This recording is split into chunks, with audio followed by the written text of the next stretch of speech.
Hello, my amazing tribe.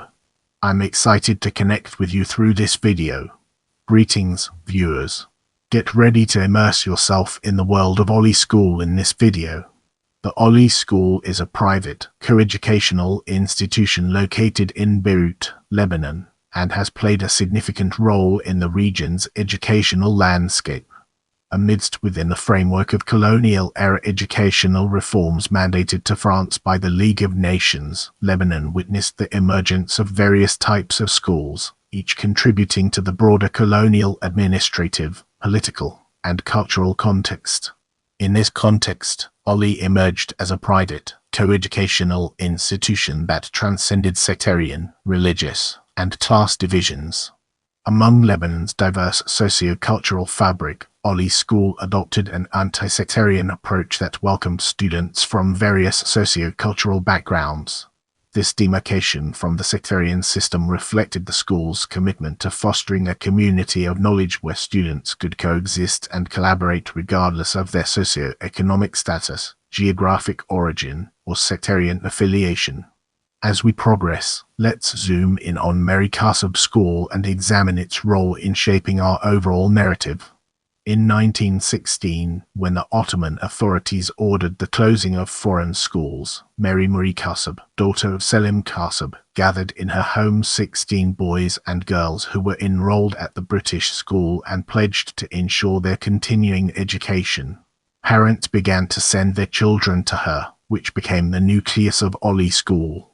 The following year, 60 students were enrolled, and Kasab was authorized to open a national, non-denominational and coeducational school.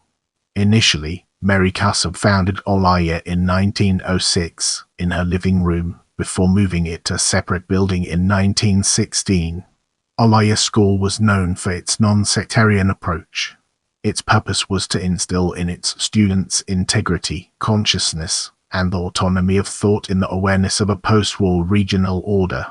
The cultural politics of the school were rooted in the concept of a Lebanon with an Arabo-Islamic cultural history and the sense of Lebanese, which has attracted families with similar political goals from different religions, sects, and, later, nationalities. With the help of her brother Aziz and two of his friends, Boulos Khoury and Anis Makdisi, she formed a board of trustees. The board raised funds from Lebanese and Arab residents and Lebanese emigrants, and were able to purchase the present campus of Ahliah from the Scottish Mission. The school embraced the new scouting movement, which included all Lebanese children, and Alice Abkarios at Ahliah undertook the translation of the scouting rules into Arabic. The mandate authorities attempted to tighten their control over the school. The students and teachers demonstrated staunch anti-colonial sentiments and resistance against French teachers imposed by the mandate authorities. In 1924, the mandate authorities ordered its closing. The students, predominantly girls, organized a rally and walked into the government palace to defend the cause of the school before the High Commissioner. The French authorities repealed the decision. Brace yourself for a deep dive into Ahliah Girls' College as we explore its impact and relevance in our evolving narrative. In 1950, Mary Kasab School became Ahliah Girls' College. Boys were admitted at the elementary level only. The second principal, Wadid Makdisi Quartus, took office in 1935. A music academy was started under the leadership of Alexis Boutros. Ahliah's choir represented Lebanon in many capitals of the world, with some 100 performances on their record. The Ford Foundation equipped the school's science laboratories as a model. As we transition to the next segment, let's unravel the mysteries surrounding Ahliah School in Beirut and gain a fresh perspective.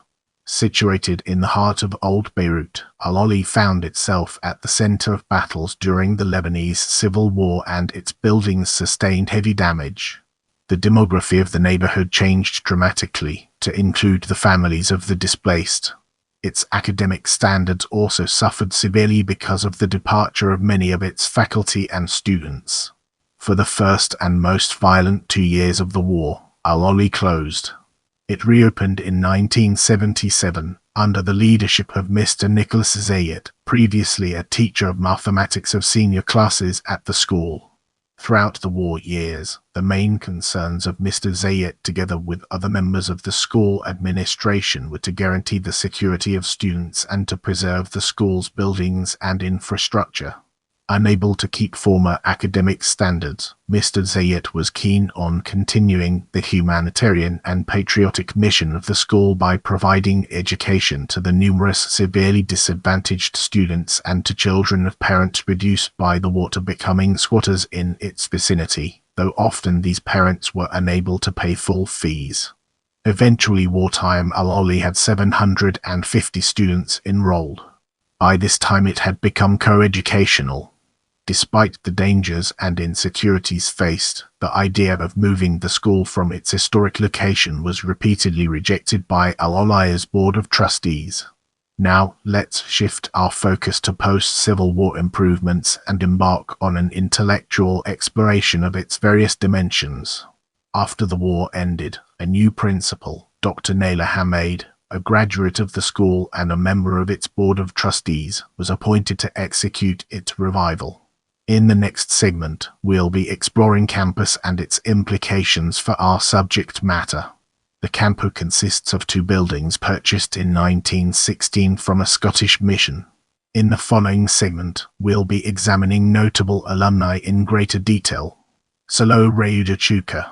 Don't forget to check out my other videos for more valuable content.